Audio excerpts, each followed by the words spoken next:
Donc je vais appeler Madame Comte, Émilie Comte, Elisa Thévenet et Bruno Espalieu. Alors effectivement, nous avons eu hier une défection. Sandrine Devigne de la Voix du Nord, acteur majeur, média majeur dans la région, qui devait être partie prenante de la journée. Malheureusement, Sandrine Devigne, souffrante, n'a pas pu venir, elle est désolée. Et c'est donc Émilie Comte qui sera là au second débat, a accepté de participer à ce premier échange. Ce premier débat porte sur les attentes en formation continue. C'est une question centrale, puisqu'on entend dans tout ce qui concerne la politique de développement des compétences, on entend toujours soit le mot besoin de formation, attente de formation ou demande de formation. Donc nous allons échanger sur ces questions qui sont aujourd'hui centrales. D'ailleurs, le plateau correspond bien à une nouvelle donne dans l'évolution du journalisme, puisqu'on voit bien qu'aujourd'hui, les ressources humaines ont surgi dans l'univers du journalisme il y a à peu près, je dirais peut-être 15-20 ans. Ce sont des interlocuteurs nouveaux pour les journalistes, puisqu'auparavant, il y avait au mieux un bureau du personnel, et les journalistes se gérant quasiment eux-mêmes, y compris du point de vue de leur formation continue ou de l'organisation, on va dire, interne aux rédactions. Donc c'est un thème intéressant à développer sur ces attentes. Est-ce que les attentes sont les mêmes partout ? Et pour commencer, je pense qu'il faut s'interroger sur quels sont les dispositifs qui permettent aujourd'hui de capter ces attentes. Est-ce que chaque entreprise a le même outillage pour donner des rendez-vous, rencontrer l'encadrement, interroger les journalistes, savoir comment ça se passe déjà pour qu'en ce début de journée, on puisse déjà savoir ce qui existe et si ça marche. Alors c'est pour ça que je vais tout de suite d'abord vous demander très rapidement de vous présenter en 2 minutes, 2-3 minutes, et puis après je poserai la question à Émilie Comte sur les dispositifs qui sont proposés dans son journal au Monde. Mais on va d'abord faire un rapide tour de table. Merci.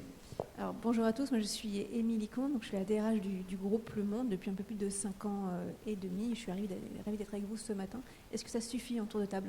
Est-ce que j'en rajoute ? Ça va. Est-ce que juste une phrase de plus sur la dynamique que vous avez enclenchée, vous le direz tout à l'heure. D'accord. Merci. Bonjour. Donc, je suis... Alors, il faudrait plus fort, oui. 1, 2. Ah. Oui, pardon. Merci. Bonjour. Donc, je suis Bruno Espalieu, délégué syndical central CFDT pour le groupe France Télévisions.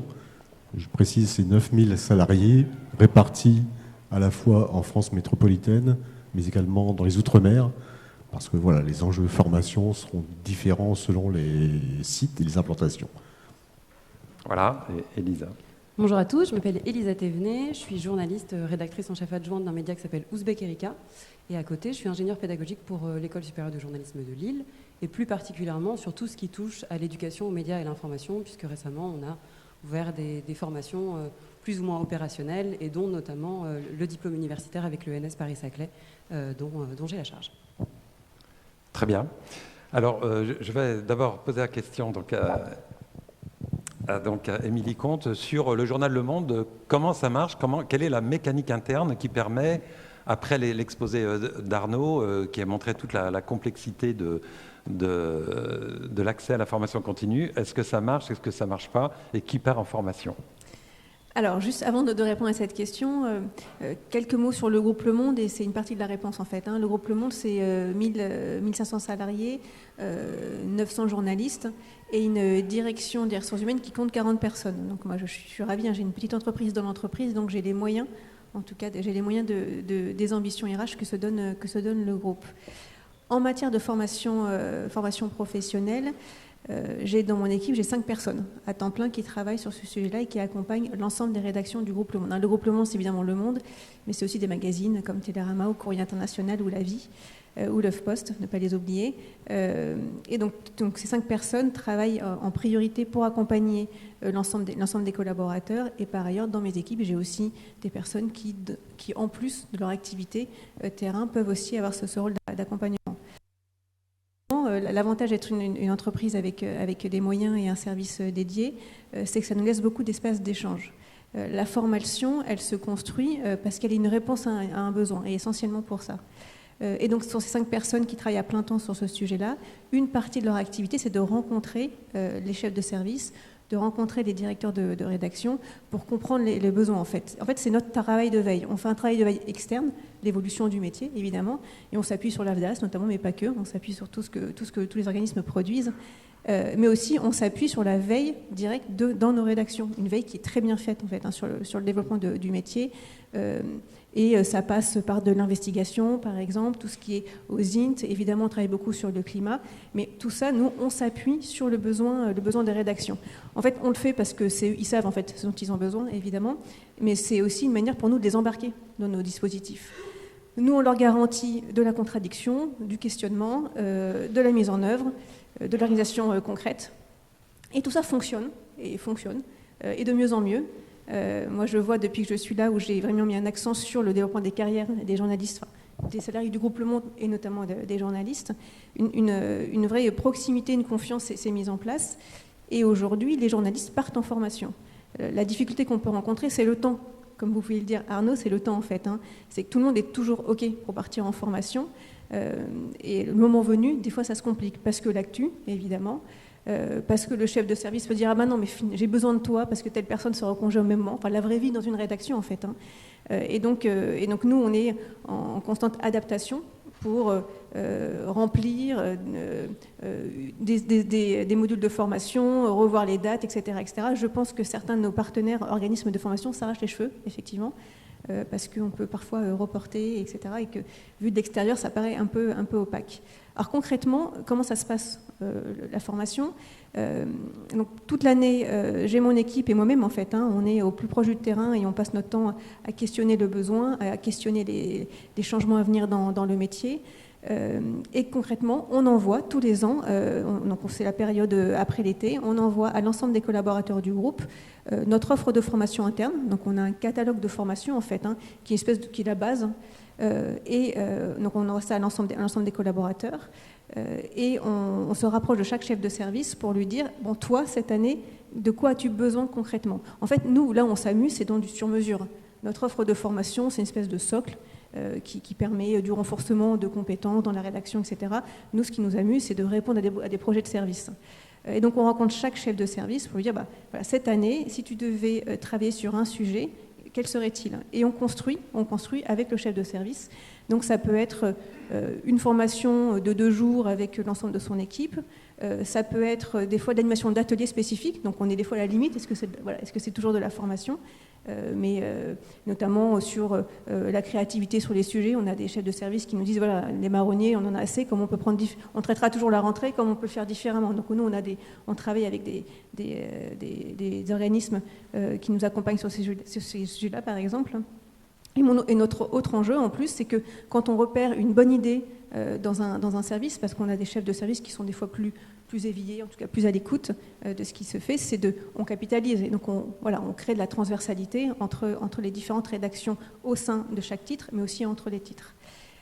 Et ce qu'il est important aussi de noter, c'est que les gens sont contents de partir en formation parce qu'ils développent leurs compétences, ils les renforcent, etc., mais aussi parce qu'ils se rencontrent.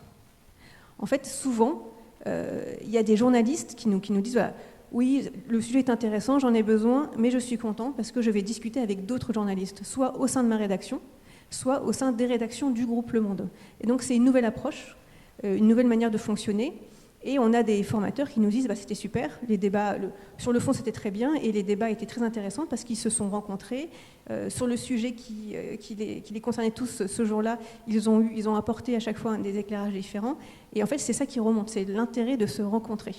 Et je trouve que c'est intéressant. Et d'ailleurs, nous, ça nous pousse à comment créer d'autres espaces de rencontre au sein du groupe qui ne seraient pas de la formation, mais pour continuer ce débat-là. Et le fait de se rencontrer, c'est particulièrement pour les formations qu'on adresse aux chefs de service sur le management. Et je crois qu'on en parlera cet après-midi, au sein du groupe Le Monde, on a mis en place un parcours de formation pour accompagner les chefs de service à leur prise de poste. et à rendre tout cela confortable pour eux, en fait, et qu'ils soient les meilleurs accompagnants du développement des compétences de leurs équipes. Et donc, on a un parcours de formation assez complet. Et là, c'est encore plus prégnant, l'envie de se rencontrer et l'envie de se rendre compte qu'ils sont face aux mêmes difficultés dans l'accompagnement des équipes. D'accord, donc vous voulez dire que vous créez une véritable culture d'entreprise grâce à ça. Alors là, j'ai une question. J'ai l'impression que c'est possible parce que vous captez, vous enregistrez les demandes qui viennent des rédactions. Est-ce que jamais vous n'avez des demandes qui viennent de la direction, de la stratégie, qui sont un peu plus difficiles et compliquées à accepter pour les équipes ? Alors, la gouvernance, elle est toujours assez alignée, en fait. C'est que moi, on me demande d'accompagner les collaborateurs pour qu'ils soient toujours au bon niveau de maîtrise de leur sujet. C'est du maintien dans l'emploi, en fait. C'est comment on s'assure que les personnes sont le plus confortables dans leur job, aujourd'hui et demain, en fait. Et qu'on ait des collaborateurs qui soient à l'aise, prêts à bouger d'ailleurs, prêts à changer de service, prêts à se projeter ailleurs. C'est pour cela, par exemple, qu'on a des formations qu'on appelle un peu formation au socle de base. Tout journaliste qui va intégrer le service éco, par exemple, au Monde, on a un socle qui s'appelle microéconomie et entreprise, qui est une espèce de module d'une demi-journée pour se mettre à niveau, en fait. On a un autre sujet qui est police, justice, médias. Pareil, dès que quelqu'un intègre le service société, il suit ce petit module. En fait, c'est juste qu'à un moment donné, il y a des choses qui ne s'inventent pas. Et donc, on sait vraiment répondre aux besoins des collaborateurs. Ce que me dit le directeur du groupe, c'est que tant que les journalistes continuent de progresser, tant que vous êtes à l'écoute de leurs demandes, nous, ça nous va, en fait. Donc, côté RH, et j'ai de la chance, une vraie autonomie. Et finalement, l'endroit où il y a le plus de contrôle, c'est avec les représentants du personnel, parce qu'on anime une commission formation. Et c'est là où on a du débat aussi, parce que pour certains journalistes, des fois, on refuse des départs en formation. C'est-à-dire que quand on considère que la demande, elle est à côté du besoin du service, ou que par ailleurs, c'est une demande personnelle qui pourrait être traitée via le CPF, notamment sur les langues.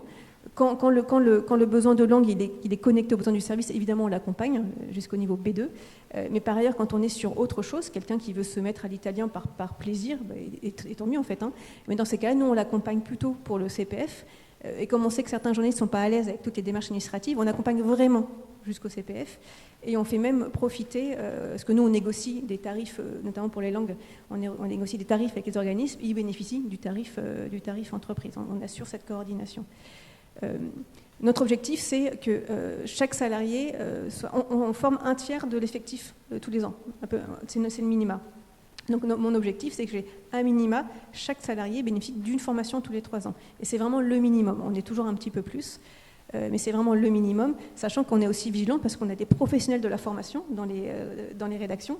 On se rend compte qu'il y a des personnes qui en font, si on n'est pas vigilant, qui font 8 formations dans l'année, au détriment d'autres qui, eux, sont moins demandeurs ou moins connectés, en tout cas, avec ce que peut représenter la formation pour eux. Merci. Alors, je crois que ce serait bien maintenant qu'Elisa nous parle dans une structure aux dimensions très différentes. Comment ça se passe pour vous, justement, pour enregistrer ces demandes, ces attentes de formation ?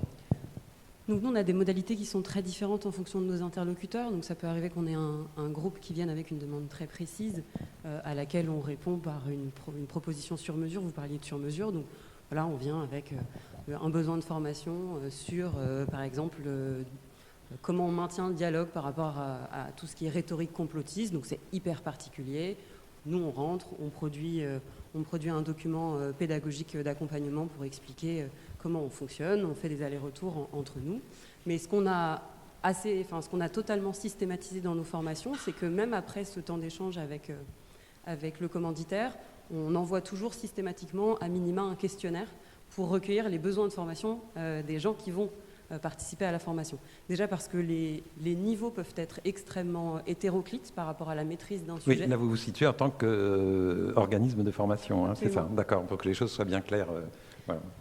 Là, c'est vraiment ma casquette d'ingénieur pédagogique avant même de rentrer dans la phase de formatrice. Mais du coup, pour être au plus près des attentes des gens qu'on va suivre.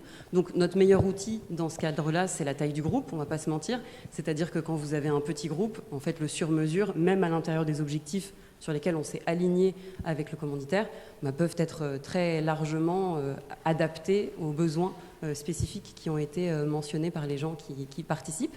Et puis parfois, on a d'autres situations qui sont, je pense à ça, alors un petit peu moins sur des publics de journalistes, mais sur par exemple, c'est quelque chose qu'on a institué pour les éducateurs qui travaillent en centres sociaux, c'est qu'on propose en amont un webinaire dans lequel les gens qui potentiellement pourraient être intéressés par une formation assistent, nous font remonter un petit peu les choses sur lesquelles ils aimeraient monter en compétences par rapport à leurs besoins de terrain, nous post-webinaire, on mouline tout ça, et on revient avec quelque chose de vraiment sur mesure. Parce que là, vous êtes dans une situation, Émilie, où vous êtes très, très au fait des demandes de formation, des gens que vous allez accompagner dans ce processus de formation. Mais parfois, par exemple, sur la Fédération des centres sociaux, sur l'intégralité des Hauts-de-France, où on peut avoir, par exemple, des gens qui sont spécialisés dans la parentalité, d'autres sur le numérique, etc. Ces besoins sont énormes. Et donc, leur souci d'être au plus proche des attentes de ceux qui vont participer est réel, mais en même temps, sans vouloir prendre trop de place pour partir du principe qu'ils ont identifié préalablement les besoins spécifiques de leurs acteurs. Alors, j'ai une question, mais comment se fait-il que vous arrivez à capter des attentes hors formation, avant la formation, et que vous êtes quand même obligé, au moment, face aux stagiaires, face aux personnes qui viennent se former, de recommencer ce travail comme s'il y avait une transformation finalement de l'attente entre le moment où on pense comme ça, tiens, j'aimerais bien me former à tel ou tel domaine, et le moment où on est face au formateur. Et ça, je crois que c'est quelque chose que vous faites systématiquement justement pour recaler les choses. Absolument, mais je pense que c'est le biais aussi d'un questionnaire, c'est que c'est du déclaratif, et que en fonction, là, si je vous envoie à tous le même questionnaire, potentiellement, vous allez répondre des choses qui peuvent être plus ou moins alignées avec votre niveau réel de maîtrise, et aussi le niveau réel de maîtrise que vous souhaitez acquérir par rapport à un enjeu spécifique. Donc par exemple, sans vouloir essentialiser qui que ce soit, régulièrement, nos formées femmes se jugent moins compétentes qu'elles ne sont réellement par rapport à la maîtrise d'un sujet. Donc ça, c'est quelque chose de très classique. Et donc nous, on part du principe qu'elles sont vraiment dans une phase de découverte et de sensibilisation, alors que quand on en discute un peu avec elles, elles ont déjà lu 4 bouquins, elles ont 2 kilomètres de notes, etc. Donc il y a ce besoin de se réaligner par rapport à ça. Et aussi parce que je pense qu'il y a, alors ça c'est quelque chose que je note, peut-être un léger décalage entre l'exigence d'opérationnel qui est formulée par ceux qui nous envoient des apprenants et la réalité de ce qu'attend le journaliste en formation. Tout à l'heure, Arnaud Schwartz, vous disiez, on a l'habitude, nous, en tant que journalistes, de savoir et d'être ceux qui dispensent le savoir. Je préciserai en disant peut-être qu'on a surtout l'habitude de chercher. Et donc, les journalistes sont des gens qui sont très autonomes quand il s'agit d'acquérir vraiment la dimension de savoir. Donc, généralement, en fait, si vous avez besoin de monter en compétence sur une thématique ou sur quelque chose, assez naturellement, vous allez lire et beaucoup lire. Et ça, c'est quelque chose qui nous a, par exemple, beaucoup marqué sur notre première promotion dans le diplôme universitaire l'ENS Paris-Saclay. C'est qu'on avait des gens qui étaient hyper au courant de plein de choses. Ce qui leur manquait, c'était évidemment de la pratique, mais aussi d'avoir la possibilité de prendre du recul sur leur posture, sur la manière dont ils avaient envie d'incarner, par exemple, dans l'éducation aux médias, cette posture un peu à cheval entre le pédagogue et le journaliste. Et donc, en fait, ils viennent nous voir, certes, avec une volonté d'être opérationnels sur ces thématiques-là, mais surtout alors à la fois de s'aérer un peu l'esprit, d'échanger entre pairs et de gagner en savoir-faire et en vision plus nette de ce qu'ils ont envie de faire et de comment ils ont envie de le faire. Donc on doit jongler souvent entre cette exigence d'opérationnalité qui en plus peut être assez différente en fonction de votre position. C'est-à-dire que les journalistes pigistes qui viennent nous voir ont des attentes beaucoup plus opérationnelles que les journalistes salariés qui viennent se former. Parce que eux, par définition, ça leur coûte de l'argent, en fait, de se former, parce qu'ils ne sont pas rémunérés pendant qu'ils sont en formation chez nous. Donc, concrètement, ils ne travaillent pas. Et ça, c'est... En une seconde, vous voyez qui est salarié et qui est pigiste, parce qu'à chaque fois qu'il y a une pause, ils ne prennent pas de café, ils sont en train de continuer un article qu'ils ont à rendre pour le JDD ou pour le Paris Match dans 2 jours, quoi. Et donc, il y a une exigence qui peut varier aussi en fonction du type de public qu'on a, puisque nous, on a des formations qui mêlent des gens qui sont en entreprise et des gens qui sont en freelance. Et donc, on est obligé de naviguer avec tout ça. Et donc là, on voit quand même 2 situations très différentes. Là, la formation contribue à la création d'une culture d'entreprise et vraiment ancrée dans chacune des rédactions, avec un retour dans la rédaction et des éléments vérifiables d'évaluation et des résultats de la formation. Dans votre situation, vous allez avoir quand même des personnes assez isolées qui vont là se créer leur propre culture, enfin vont forger leur propre culture en fonction des contacts qu'elles vont avoir avec les autres, mais elles sont plus isolées finalement. Et ça, c'est peut-être plus compliqué à gérer pour vous, formatrices et formateurs. Et en même temps, c'est hyper intéressant aussi parce que, par exemple, un des signaux faibles, donc on forme différents types de publics, des enseignants d'éducation nationale, des éducateurs, et puis on a des journalistes. Et systématiquement, il y a quelque chose qui se vérifie à chaque fois dans la formation de journaliste, c'est qu'à côté, ils m'ouvrent un petit groupe WhatsApp dans lequel ils échangent en dehors des temps de formation. Et ça, c'est un truc qui n'existe pas du tout chez les autres publics que j'ai l'habitude de former. Et donc, on sent qu'il y a vraiment, par rapport à ce que Émilie disait sur la volonté de se rencontrer, c'est pas uniquement au sein de son entreprise, c'est aussi entre professionnels, parce que c'est vrai que journaliste, c'est une étiquette super large, qu'on a énormément de manières de l'exercer, énormément de points de vue, qu'il y a quand même beaucoup de sujets sur lesquels on pourrait débattre pendant des heures, et donc il y a vraiment ce plaisir à la fois pendant le temps de formation d'avoir cet à côté dans lequel il continue à échanger, et puis après le temps de formation, pour le coup, on a des groupes WhatsApp qui fonctionnent toujours sur des formations qui ont existé il y a 2 ans, parce qu'il y a ce plaisir aussi d'échanger. Oui, d'échanger, surtout pour les pigistes. J'imagine que venir une semaine ou 10 jours et se retrouver ensemble dans un collectif, dans un groupe, ça doit tout d'un coup donner un souffle au métier qui quand même très positif. Enfin, j'imagine que pour les stagiaires, ça doit être une belle expérience. Alors, Bruno Espalieu fait partie d'un grand groupe où il y a également une structure interne. Alors, je ne sais pas si elle est équivalente avec celle du Monde, mais il y a une université interne qui contribue à la création d'une culture d'entreprise avec, je crois, une grande implication, y compris en formation de formateurs, pour que le personnel lui-même puisse monter en compétence et former ses collègues.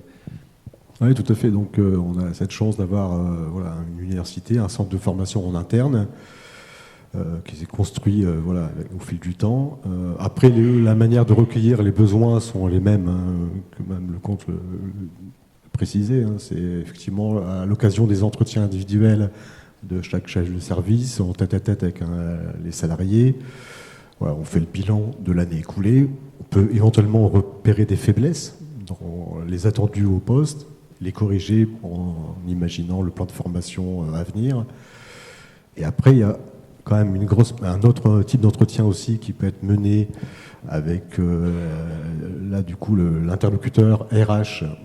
Alors, parce que là, je vous ai rappelé qu'on a une structure qui est très éclatée sur le territoire, donc il y a des relais RH dans chaque région, dans chaque station d'outre-mer par exemple. Après, tout ça c'est coordonné, c'est un travail en réseau qui est coordonné et centralisé à Paris. Autant pour la première partie avec le manager sur l'identification à court terme d'un besoin de formation, c'est assez classique. Et alors, M. Schwartz justement m'intéressait dans son interlocution parce qu'il parlait des problématiques justement qu'on se projette sur la carrière avec un peu plus de long terme. Là, c'est donc pour chez nous, ça se traduit par un entretien professionnel qui est mené par un interlocuteur RH. Sauf que pour la RH, pour engager le dialogue avec le salarié, il faut qu'il sache quelle sera la stratégie de l'entreprise.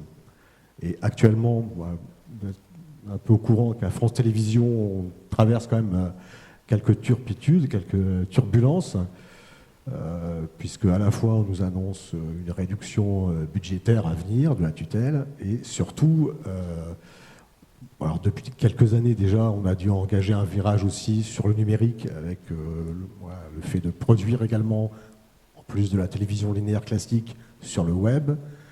Donc c'était déjà un premier accompagnement avec un effectif qui n'a pas augmenté. Donc, ça a posé aussi des questions de multicompétences, etc., qui ont mis en œuvre aussi des plans de formation adaptés. Et là, on nous annonce, par exemple, avec la nouvelle ministre de la Culture, la possibilité d'accélérer un rapprochement, voire une fusion avec les équipes de Radio France, pour ce qui concerne les équipes en région à France Télévisions. Donc ça va forcément soulever des questions d'évolution des pratiques professionnelles qu'il faudra accompagner. Mais ça, le problème, c'est que plus les délais de ces transformations sont courts, plus c'est compliqué d'établir des plans de formation qui pourraient nécessiter, voilà, parce qu'on ne pourra pas former 9000 personnes en une seule année. Les plans de formation, c'est des plans pluriannuels sur des évolutions stratégiques aussi lourdes. Donc là, nous, en tant que représentants du personnel, voilà, et on va effectivement engager des discussions avec les interlocuteurs de la direction sur ces sujets. Et je ne vous cache pas que c'est un peu compliqué. Oui, on a l'impression qu'il y a quand même une situation très différente dans deux médias d'importance. Que là, on a l'impression qu'il y a quand même des enjeux, des clivages qui apparaissent et qui vous êtes sollicités quand même pour approuver ou non le plan de formation et ses attentes. Oui, c'est un dialogue effectivement avec la direction, parce que nous, on essaie de remonter, forcément, c'est notre mission en tant que représentant du personnel, c'est de remonter voilà, les attentes des salariés, puis de comprendre surtout, on fait un peu la médiation, quoi, en essayant d'avoir une vision assez globale, de comprendre la stratégie vers laquelle l'entreprise souhaite aller. On peut avoir cet aller-retour avec les salariés et puis essayer idéalement de trouver voilà, qu'est-ce qui sera de commun entre les besoins des salariés et les besoins de l'entreprise. Mais encore une fois, quand on n'a pas de vision claire de ce que sera voilà, les 2-3 années, là, on est vraiment dans des évolutions qui vont être très très rapides. Ça, c'est vraiment très compliqué voilà, de se forger, voilà, d'animer un débat sur des éléments aussi peu tangibles. On a l'impression quand même que la décision est plutôt descendante. Si on compare avec le monde, où là j'ai l'impression que c'est quand même la captation des attentes et des besoins est ascendante, c'est-à-dire qu'elle remonte vraiment des équipes rédactionnelles. Est-ce que ça serait ça le clivage ? Oui, c'est vraiment ce qui peut manquer. Alors, effectivement, il y a je pense, une prise en compte, hein, puisque notamment, comme on expliquait avec l'Université de France Télévisions, il y a énormément de formations qui sont dispensées, qui répondent, alors pas seulement à de l'adaptation aux outils, par exemple, pour nous, en télévision, forcément, voilà, c'est un enjeu quand même assez important. Il y a aussi après des aspirations. Hein, les journalistes sont aussi des salariés comme les autres qui auront des aspirations à évoluer, de s'engager parfois dans des sujets à la fois des enjeux écologiques, mais aussi on a des formations qui sont proposées sur la diversité, par exemple, hein, comment on peut voilà, être acteur de l'égalité des chances dans l'entreprise, d'être acteur de la lutte contre toute forme de discrimination. Donc ça, c'est des formations qui intéressent aussi les salariés qui sont voilà, dans un collectif, hein, donc ils sont pas omnubilés uniquement sur voilà, l'aspect métier. Donc ça, c'est important de pouvoir y répondre aussi pour l'épanouissement au travail. Mais bon, la grosse partie, le gros enjeu voilà, qui inquiète actuellement les salariés, c'est effectivement quel va être l'enjeu de la transformation d'entreprise, voilà, comment se projeter soi-même dans un enjeu voilà, qui n'est pas encore destiné. Est-ce qu'il est possible de développer un plan de formation quand celui-ci n'est pas signé par les partenaires sociaux ? Alors je pose la question au Monde et d'abord à France Télévisions. Est-ce que ça a lieu quand même ou est-ce que ça bloque tout ? Il y a un débat, nous, après les instances représentatives du personnel donnent un avis, en fait. Et c'est surtout alors, on a dans le comité social et économique une commission qui est dédiée à l'emploi et à la formation. Et il y a vraiment un échange hein, qui est quand même assez constructif entre nos représentants du personnel et les responsables de la formation. Et en général, on a la chance oui, d'avoir une écoute et puis les avis sont sur à la fois les bilans, parce qu'on fait un avis sur le bilan, puis on se projette aussi sur la projection d'un plan des formations à venir. Et pour l'instant, c'est plutôt satisfaisant parce que il y a au sein de France Télévisions une vraie conscience de ce besoin de répondre à ces formations, ces montées en compétences nécessaires, à la fois pour le maintien de l'activité des salariés dans leur métier, mais aussi de se projeter sur ou des aspirations voilà, sociétales ou des aspirations, voire d'évolution de carrière, puisque effectivement on peut avoir une carrière longue et avoir envie à un moment donné d'évoluer sur un poste d'encadrement, par exemple. Donc ça s'accompagne aussi, ça s'identifie. Et au voilà. Monde, on a c'est consensuel également. Alors oui, classiquement, c'est effectivement le plan de développement des compétences. Finalement, c'est plus que de la formation, hein, si on parle de développement des compétences désormais. Il se construit sur la base des recueils des besoins des équipes, d'un arbitrage qui est fait avec le secrétaire général de la rédaction pour Le Monde ou avec le directeur de la rédaction pour les magazines. De ça, on en arrive à un plan de développement prévisionnel qui est présenté à la commission dédiée, donc la commission de développement des compétences. Là, il y a un échange qui se fait, qui est plutôt assez consensuel et assez constructif au sein du groupe. Un avis est ensuite rendu au CSE et nous, on met en œuvre du coup ce plan de développement des compétences prévisionnelles qu'on adapte en permanence parce que parfois des besoins qui existaient au mois de novembre, lorsqu'on monte la formation au mois de mars suivant, ce n'est plus une réalité. Donc ça veut dire que on rediscute régulièrement, on s'assure auprès des chefs de service que les besoins initiaux sont toujours d'actualité. Si c'est le cas, évidemment, on lance. Et sinon, c'est-à-dire qu'on réattribue. C'est-à-dire que des fois, on va allouer plus de moyens à un service qu'on avait un peu réduit, parce qu'on a quand même un budget contraint, par exemple, où on fait une autre formation qui est très demandée. On a des formations qui sont où on a énormément de demandes. Et donc, on pilote précisément ce budget. Effectivement, en juillet, on présente le budget prévisionnel à mi-année, toujours aux représentants du personnel. Donc, on a de nouveau cette discussion. Et ensuite, là, on va arriver à la période des bilans N-1. Donc, il y a un dialogue assez continu, en fait, avec les représentants du personnel, qui sont aussi des vrais capteurs. Donc, c'est très utile, en fait, pour une direction des ressources humaines d'avoir ce dialogue-là et d'avoir cette confiance. Donc on se dit assez les choses, des fois avec conviction, mais c'est le jeu. Donc oui, ça se passe de cette manière-là. Néanmoins, c'est bien l'entreprise qui mène son plan, en fait. La discussion, elle doit avoir lieu, elle est très utile, mais c'est l'entreprise à la fin qui mène son plan de développement des compétences. Alors, toujours pour changer un peu d'axe, il y a une dimension qui est importante, qui a été évoquée également par Arnaud, c'est quand on est en formation. Certes, on participe à la création d'une culture d'entreprise, des échanges créent des liens, et en même temps, est-ce que vous sentez que c'est une manière d'avoir un retour sur ce qu'ils font, sur ce qu'ils sont, qu'ils n'ont pas automatiquement en rédaction? C'est assez frappant dans les centres. Alors, c'est une question qui va pour vous trois d'ailleurs.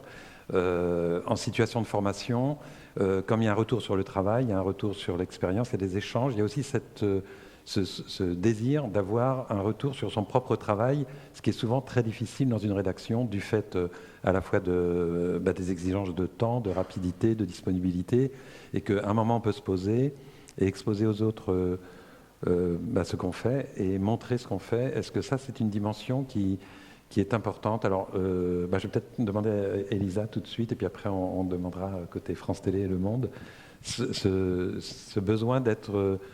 non pas évaluer, mais juger sur ce qu'ils sont et ce qu'ils font. Alors, si je suis totalement honnête avec vous, je parlerai presque plus de crainte dans mon cas, de mon expérience, que de besoin. C'est-à-dire qu'ouvrir un Google Doc dans lequel on corrige, entre guillemets, tout le monde en même temps, ça peut être une expérience un petit peu déstabilisante pour beaucoup des personnes qu'on a en formation. D'ailleurs, du point de vue vraiment strictement du vocable, on parle chez nous d'apprenants, on ne parle pas de stagiaires et on ne parle pas d'élèves parce que c'est un rapport qui est quand même un peu sensible, et aussi parce que je pense que c'est une spécificité, alors là qui n'est pas du tout uniquement liée aux journalistes, mais aussi au statut de la formation en France.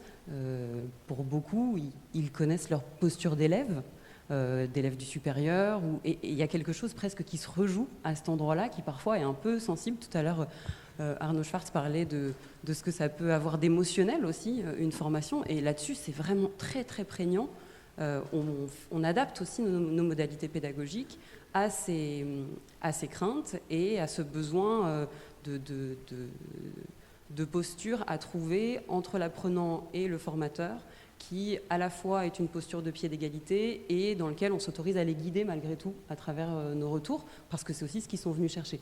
Mais vous voyez, tous les termes que j'emploie, c'est guider, retour, il n'y a pas d'histoire de correction, il n'y a pas... Voilà, cette posture, elle est difficile avec des adultes au global. L'énergie d'un adulte en formation est très très différente d'un enfant. Alors ça a des avantages parce qu'un enfant, il est dans un tel processus d'apprentissage que vous lui proposez n'importe quoi, il apprend. Il ne sait pas à quoi ça sert, mais il apprend. Un adulte, c'est l'inverse. Vous lui proposez de rentrer dans un processus d'apprentissage. La première question, c'est « Ok, mais pourquoi faire ?» Et une fois qu'on est d'accord sur l'utilité qui peut ressortir de ce processus d'apprentissage, c'est un processus dans lequel on rentre. Donc nous, on adapte énormément nos modalités pédagogiques au fait que c'est un public adulte, au fait que c'est un public adulte qui a l'habitude de s'auto-former et qui vient du coup chercher une prise de recul, un regard. Et donc, par exemple, la correction par les pairs, c'est quelque chose que je fais beaucoup. C'est-à-dire que, certes, j'ouvre un Google Doc, mais en fait, tout le monde, et ma première question, c'est quel retour vous avez, positif, et de choses qu'on peut améliorer sur le travail de Anna. Et tout le monde se prête à l'exercice, et moi, je complète à partir de ce que j'ai, pour vraiment intégrer une collégialité qui rend aussi cette phase de retour à la fois plus sereine et en même temps plus constructive, aussi parce que tout le monde bénéficie des erreurs qu'on fait tous, parce qu'il y en a certaines qu'on n'a pas fait à ce moment-là, mais qu'on aurait tout à fait pu faire. Et puis ça ouvre aussi des espaces de dialogue qui sont assez passionnants, parce que parfois, il y a des endroits où on tranche, on aurait pu trancher un tout petit peu, 1 centimètre à droite ou 1 centimètre à gauche, et finalement c'est aussi nos débats qui nous permettent de rendre explicite en fait cette formation. Mais du coup, d'un point de vue... c'est vrai que nous, côté École supérieure de journalisme de Lille, on forme aussi bien des tout petits en primaire que nos élèves en master, que des adultes. Et ça, c'est criant de voir la souplesse qui est exigée de nous en matière de modalités pédagogiques, justement pour que ce soit nos élèves, nos stagiaires ou nos apprenants se sentent bien dans la formation et abordent les choses de façon sereine et sans du coup, en essayant justement d'anticiper les blocages qui pourraient survenir de ces moments qui ne sont pas évidents. Merci. Oui, c'est un point important parce que les attentes, notamment en formation initiale, par rapport à la profession, au journalisme, c'est les attentes de la profession par rapport aux 14 écoles reconnues. Voilà, donc ça veut bien dire ce que ça veut dire. C'est une profession qui dit on veut ces résultats et on mesure les écarts par rapport à la politique et aux maquettes des écoles. En formation continue, effectivement, c'est une autre affaire. Alors, avant de passer aux questions, je vais poser la même question. Comment vous vivez ça à France Télévisions et au Monde, cet aspect-là, cette attente par rapport à l'auto-évaluation, l'évaluation? Alors, effectivement, depuis maintenant de nombreuses années, avec le centre de formation qu'on a en interne, les modalités d'une formation adulte sont intégrées, donc les gens sont rassurés parce qu'ils ont déjà vécu plusieurs formations, ils savent qu'ils ne seront pas dans une position d'infantilisation comme on pouvait être à l'école, par exemple, avec des cours magistraux. Non, donc ça, c'est un acquis. Les gens, les salariés, vont en confiance à ces formations. Et moi, je pense que pour l'avoir aussi vécu, c'est plutôt des moments de respiration, parce qu'on est dans nos métiers toujours un peu à flux tendu, le nez dans le guidon. Là, c'est des temps où on peut effectivement avoir un recul, avoir des discussions qui malheureusement ne sont peut-être pas assez mises en œuvre dans le quotidien du travail. Donc c'est plutôt les salariés sont plutôt en dehors de ce qu'ils ont acquis comme compétences, plutôt joyeux de participer à ces formations. Donc c'est plutôt des bons ressentis. Après, l'évaluation, elle se fait, alors maintenant, comme on utilise des outils numériques, il y a toujours une évaluation qui se fait en présence du formateur à chaud pour que le formateur puisse sentir si la formation a répondu aux attentes. Et puis après, on a un questionnaire en ligne où on va pouvoir peut-être préciser ce qui a été efficace ou pas. À froid. À froid. Et là, c'est pareil, l'Université de France Télévisions va recueillir ces données. Et s'il y a besoin d'ajuster des formations, ça sera par ces retours. Merci. Et au Monde? Alors, nous, c'est un peu le même process en fait. Moi, je ne suis pas dans les formations, donc c'est uniquement ce que me remontent les formateurs. Évidemment, à la fin de chaque formation, on a un questionnaire à chaud et quelques semaines plus tard un questionnaire à froid. On demande aussi au chef de service de nous faire des retours, parce que c'est quand même beaucoup d'argent, hein, donc on a besoin de s'assurer que la formation elle répond à la demande. Donc on demande au chef de service de nous faire des retours. Néanmoins, dans les formations qui s'adressent plutôt aux chefs de service sur leur rôle d'encadrant, c'est là où on aura le plus de discussions en fait, et où les gens vont plus se livrer, parce que c'est compliqué hein, d'encadrer une équipe, et c'est compliqué d'encadrer des journalistes, et certains se sentent un peu seuls face à des difficultés, et donc donc dans ces formations-là, ce que nous remontent nos formateurs, c'est qu'ils laissent le temps à la discussion, à l'échange, et en fait ça a toute sa place. Et on leur demande de laisser ce temps-là, parce que ça a toute sa place, ces moments d'échange. Et d'ailleurs, c'est en faisant ce constat, on expérimente toujours beaucoup de choses, et là on expérimente depuis quelque temps maintenant tout ce qui est co-développement, qui est une autre manière en fait hein, de mettre en mouvement les gens et d'apporter des solutions qui soient issues du collectif. Je crois beaucoup en fait à la force du collectif, hein, même dans le cadre de la formation, c'est que finalement les solutions que je peux trouver face à une difficulté, elles seront plus fortes si ça vient de mon collectif, des gens qui partagent le même quotidien que moi. Finalement, le formateur, ça devient juste un animateur de ce collectif. Et c'est le groupe lui-même qui peut trouver des solutions. Et en plus, ce qui est assez riche, c'est que dans ces formations qu'on appelle co-développement, qui sont des formations assez longues, hein, sur 10 mois, avec des rendez-vous une fois par mois sur une demi-journée, on mélange aussi des non-journalistes. C'est-à-dire qu'on met ensemble des chefs de service journalistes et des non-journalistes. Et finalement, c'est une vraie richesse, en fait. Et c'est plébiscité des deux côtés, d'avoir aussi accès, parce que ce n'est pas les mêmes problématiques. Pendant l'impression, en fait, c'est souvent les mêmes problématiques, mais ce n'est pas les mêmes solutions. Et donc c'est très intéressant justement de faire que tout le monde puisse faire ce pas de côté. Merci pour ces éclairages. Alors nous avons 10 minutes pour des questions qui pourraient venir de la salle. Qui veut commencer à poser une question à Émilie, Elisa ou Bruno? La première question. Oui, on vous écoute. Alors, la séance est enregistrée, donc c'est pour ça qu'il faut absolument poser la question au micro. Pas de souci.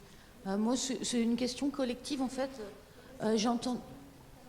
Ah, pardon, moi, je suis Séverine Dangelin, je suis journaliste à France Télévisions. Je suis aussi mandatée par la CFDT, et le SNME en particulier, donc le syndicat national de l'écrit et des médias. Non, moi, je vous ai entendu dire... c'est compliqué d'encadrer les journalistes. J'ai entendu Elisa tout à l'heure qui disait ils arrivent, ils ont lu des bouquins, ils sont super informés. Est-ce que c'est une difficulté dans les formations, ça, d'avoir des journalistes ou pas? Enfin, voilà. Quel est votre constat, toutes les deux?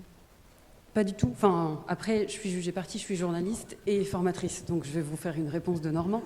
Mais je forme d'autres types de publics et il y a une soif de découverte, d'apprentissage. Il y a une pratique de la remise en question que moi je trouve beaucoup plus dans l'ADN de notre métier que dans d'autres métiers avec lesquels je me retrouve en formation. Et puis même, j'ai envie de vous dire presque qu'il y a un plaisir un peu à penser contre soi-même. C'est-à-dire qu'au début, ça ébroue un peu tout le monde, et puis en fait, c'est un jeu auquel on se prête avec plaisir. Mais du coup, ce n'est pas les mêmes modalités. Et ce n'est pas la même posture que sur d'autres corps de métier, pour le coup. Après, je pense que c'est un public à former qui est exigeant. Et en ça, pour un formateur, c'est très chouette, parce qu'il y a intérêt à venir avec une bibliographie fournie, parce que vous avez régulièrement des besoins qui sont très spécifiques, des questions qui ne sont pas du tout vagues, mais au contraire, qui vous mettent face à une situation de terrain.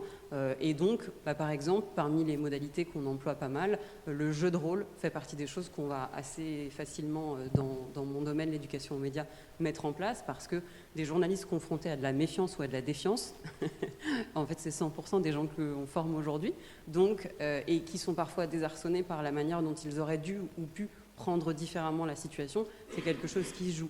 C'est quelque chose que je fais très peu avec d'autres métiers que j'accompagne, et c'est quelque chose qui est très demandé par les journalistes avec lesquels je travaille. Donc pour moi, c'est pas un public rétif du tout, mais c'est un public, si je me permets cette comparaison, c'est un public qui n'accepte pas les barrettes pour les barrettes. C'est-à-dire que vous rentrez en formation avec eux et vous leur prouvez que vous pouvez apporter, que cette formation pourrait apporter quelque chose. Si vous arrivez à faire ça rapidement, mais votre formation, elle est super. En revanche, si le pourquoi vraiment concret de pourquoi ils sont là pendant 3 jours, ils prennent du retard sur ce qu'ils ont à faire, et vous allez leur parler pendant 7 heures, n'est pas clair, n'est pas défini, et qu'ils ne s'y retrouvent pas, c'est là où vous allez sortir les rames. Mais ça, c'est votre boulot de formateur, en fait. C'est notre boulot aussi de formateur et d'ingénieur pédagogique plus haut, en amont, c'est qu'en fait, on doit être en capacité de répondre à ça. Mais c'est des exigences, et quand elles sont vraiment, quand on arrive à les rencontrer, c'est des formations qui ça m'arrive jamais de sortir en me disant je crois que ça leur a servi à rien, parce que en fait ça peut arriver sur la première demi-journée où ce qu'on a prévu, on se dit oh là là, si je continue comme ça sur 3 jours, ça va au casse-pipe. Ça m'est arrivé en formation par exemple au Burundi, formation de journaliste. Je suis arrivée premier jour, et 1 semaine de formation, et je me suis dit oula, il va falloir que je reprenne ce pourquoi je suis là. Et en fait c'est ça, on a une exigence de souplesse et de fluidité. J'ai fait un virage sur l'aile, et au final c'est en repartant d'eux, de ce dont ils ont besoin, des conditions qui étaient évidemment, vous l'envisagez, très différentes de celles qui sont les nôtres aujourd'hui, et du coup la dimension typiquement politique de l'éducation aux médias qui ne nous semble pas si criante en France est absolument essentielle et décisive au Burundi. En fait, voilà, ça nécessite ça. Ça nécessite cette espèce de ping-pong permanent, mais qui est hyper stimulant du côté en tout cas des formateurs. Merci. Et c'est un peu la même réponse que je vais faire. Effectivement, si dès le démarrage, et même je devrais dire presque la première heure, les journalistes n'ont pas compris pourquoi ils étaient là, en fait on les perd à la pause café. C'est-à-dire qu'ils ne reviennent pas. Alors c'est une difficulté, c'est quand on fait des formations dans les murs ou hors les murs en fait. Parce qu'il y a toujours la tentation d'aller vérifier quelque chose à la pause, et puis on se fait happer dans le couloir, etc. Et finalement on a des gens qui peuvent disparaître. Donc, mais les formateurs sont de fait, on l'a très bien compris, et on travaille beaucoup avec eux sur il faut être percutant dans la première heure pour s'assurer que les gens ont envie de continuer la demi-journée, la journée, et voir le lendemain. En revanche, nous on évite, pour des questions de disponibilité, dès qu'on peut, on étale la formation sur plusieurs demi-journées. Ça rentre mieux dans un agenda en fait, et ça nous assure beaucoup plus de présentéisme à ces formations. Alors, je rajouterais, je pense qu'effectivement, il faut être percutant la première heure. Il faut aussi bien voir dans quel cadre les stagiaires sont venus. Est-ce que c'était obligatoire ou pas ? S'il y a eu un peu de pression, là, effectivement, ça peut rendre la tâche difficile, et il faut être percutant, pas seulement 1 heure, mais une matinée entière, pour expliquer quelles sont les bonnes raisons d'avoir été obligé de venir en formation, surtout sur des domaines un peu techniques ou numériques. Voilà, ça peut être une épreuve aussi pour le formateur. Est-ce qu'il y a une autre question ? Oui, une autre question.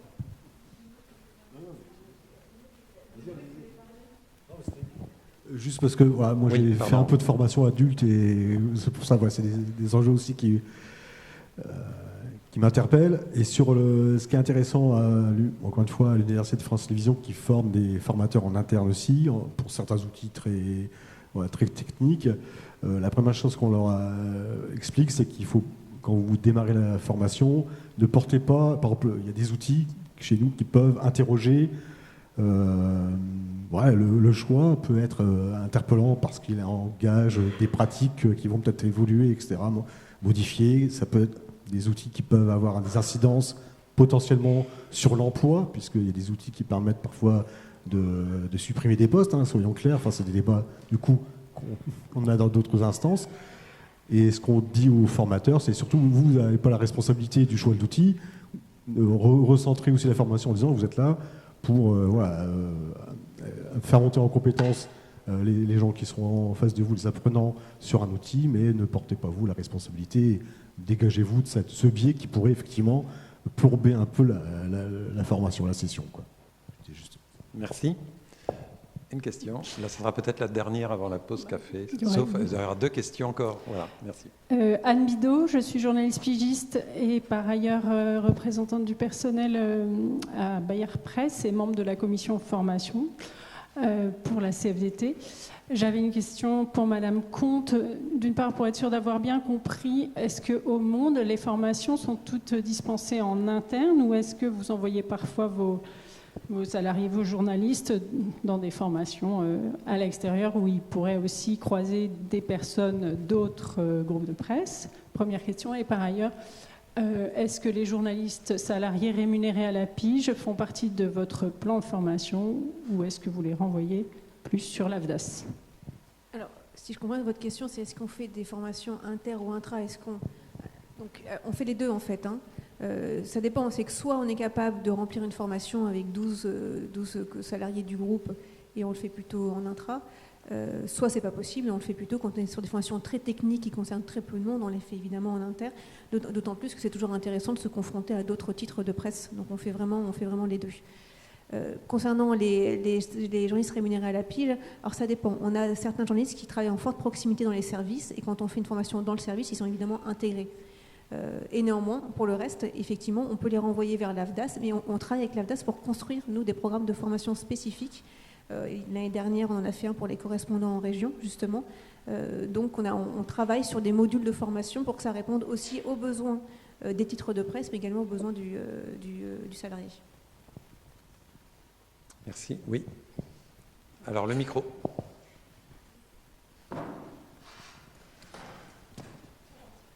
Bonjour. Je suis Tatiana Kalougine, directrice pédagogique de l'École des métiers de l'information.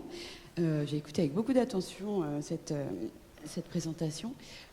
De notre point de vue, à l'École des métiers de l'information, nous faisons aussi beaucoup de formations continues. J'avais juste noté 3 observations qu'on fait ces dernières années. Effectivement, vous l'avez noté, les nouvelles modalités, enfin les nouveaux sujets de formation qui sont liés aux thématiques du moment, le climat, évidemment, la défiance, et j'ajouterais certaines techniques propres aux journalistes d'investigation comme l'OSINT dont a parlé Émilie. J'ai noté aussi effectivement cette vague de demandes pour des nouvelles modalités un peu plus enthousiasmantes ou qui renouvellent un peu la forme même de la formation. Arnaud Schwartz parlait de formation disruptive. Alors, on ne nous a jamais demandé ça avec ces termes-là, mais voilà. Alors, c'est quelque chose qu'on aime beaucoup faire à l'École des métiers de l'information. Maintenant, je me demande si c'est une tendance générale et j'aimerais bien savoir de votre point de vue si c'est des demandes aussi qu'on vous fait. Et la troisième chose, c'est bizarrement pas énormément de demandes de formation en distanciel. Plutôt une envie des journalistes, enfin des salariés en général, plutôt même de quitter leurs locaux et d'aller dans le centre de formation pour prendre un peu de recul et se retrouver entre eux. Voilà. C'est une question aussi que je retourne pour voir si vous partagez un peu ces observations. Voilà, les 3 réponses et la pause café en suivant. Le blended, c'est un peu devenu une exigence aujourd'hui. Ça fait partie des modalités qui sont rentrées un peu dans post-Covid aussi dans nos pratiques. On les fait évidemment parce qu'elles sont très demandées. Ce qu'on essaye de faire, c'est d'adapter le type de cours qu'on met en fonction du présentiel ou du distanciel. Par exemple, on parlait du fait que tout ce qui est transfert de savoir très descendant, c'est quelque chose qui est un petit peu moins plébiscité par nos publics, si on a besoin de le faire, parce qu'évidemment, il y a un certain nombre de choses où à un moment donné, il y a une expertise qui doit être présentée. On essaye de privilégier ça sur le blended, parce que typiquement, à distance, on a beaucoup moins d'interactions. Pas forcément nous avec eux, mais eux entre eux. C'est-à-dire qu'à un moment donné, une visio à 12 où tout le monde parle, ça donne un truc un peu bizarre. Donc généralement, tout le monde a coupé son micro, sinon on entend la machine à café de Jean-Jacques pendant que Asma dit à sa fille de descendre du canapé qui est juste derrière. Donc forcément, ça crée une ambiance qui est un petit peu différente. Et donc on s'adapte aussi beaucoup pour essayer de mettre en place tout ce qui est enseignement en autonomie, tout ce qui est un peu descendant, tout ce qui est documents à consulter en amont, bibliographies sur lesquelles revenir, etc., pour qu'on puisse vraiment avoir un temps en présentiel qui est très privilégié. Mais c'est vrai que le blended aujourd'hui c'est compliqué. Enfin, typiquement là en ce moment on a une formation CCPI pour l'éducation aux médias et à l'information. J'en ai un qui est en Nouvelle-Calédonie, j'en ai une autre qui est en Thaïlande et j'en ai un qui est à La Réunion.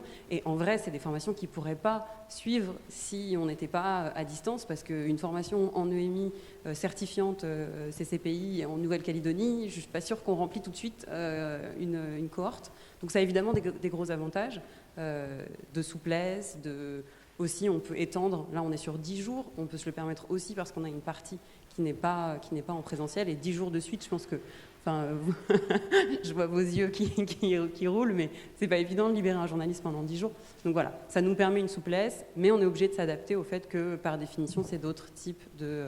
Et pour le côté disruptif, honnêtement, je pense que les journalistes sont pas hyper... en tout cas, ceux avec lesquels je travaille en formation, ils sont pas hyper sensibles au côté gadget. Donc, si ça a une pertinence de faire les choses différemment, ils seront très ouverts. Mais ça va être compliqué de leur vendre un truc un peu poudre aux yeux, qui sur le papier a l'air hyper disruptif et qui en vrai est un peu bancal. Donc c'est quand même un public qui reste très attaché à je trouve, ce qu'on en retire plus que la tête que ça a en affichage. Oui, même réponse également en fait, sauf à avoir des modalités qui seraient vraiment très intéressantes qu'on pourrait tester et je serais très preneuse, mais sinon effectivement on est sur des modalités assez classiques, 12 personnes dans une salle en fait avec un formateur. Pour la partie à distance, on évite parce que comme je l'ai dit au tout début de mon intervention, c'est que la formation c'est aussi un moment où on se rend compte finalement. Et donc on perd ce moment-là si on est tous à distance. On le fait quelques fois, parce qu'on a quelques personnes qui y travaillent de l'étranger, donc il faut aussi qu'on les intègre. Mais dans ce cas, tout le monde était en distanciel. Sinon, l'hybridation avec des gens dans la salle et des gens dans la salle, ça ne fonctionne pas. Et par ailleurs, si on fait des temps plus courts, parce que vous avez sûrement dû tous tester en 2020 peut-être de suivre une formation en télétravail, et c'est rapidement très fatigant quand même. Donc on peut pas, c'est voir même un peu l'enfer personnellement, mais donc on est obligé d'avoir des temps beaucoup plus courts. Donc il faut repenser, on mobilise les gens en fait des temps plus courts, mais plusieurs fois. Donc c'est aussi assez compliqué. On est assez conservateur en fait dans la formation. Non, juste effectivement, ça a été dit, c'est que en formation, il n'y a pas que le premier sujet, le sujet, l'intitulé de la formation qui est en jeu. Il se passe aussi des relations. À la machine à café aussi, par les temps de pause, on continue à parler. Et ça, on ne l'a pas en distanciel, forcément. Donc, moi, je considère toujours que le distanciel, c'est un mode dégradé en communication, parce qu'on ne bénéficie pas de toute la communication non verbale, par exemple, les attitudes et voilà, les attentions. Donc, ça va venir. Après, sur la conception d'une formation, je pense que ma voisine est bien consciente de ça. C'est un niveau ingénieur. On dit l'ingénierie de la formation. C'est vraiment quelque chose où on étudie à la fois le contenu, les méthodes, les outils. Donc il ne s'agit pas d'aller faire des choses de l'ordre de... On n'anime pas quelque chose d'anodin. Il y a un objectif à obtenir derrière. Donc ça se fait avec beaucoup de sérieux et de maîtrise. Merci. Merci en tous les cas à nos trois invités, et en particulier à Émilie, qui va revenir tout à l'heure pour la deuxième partie. Merci.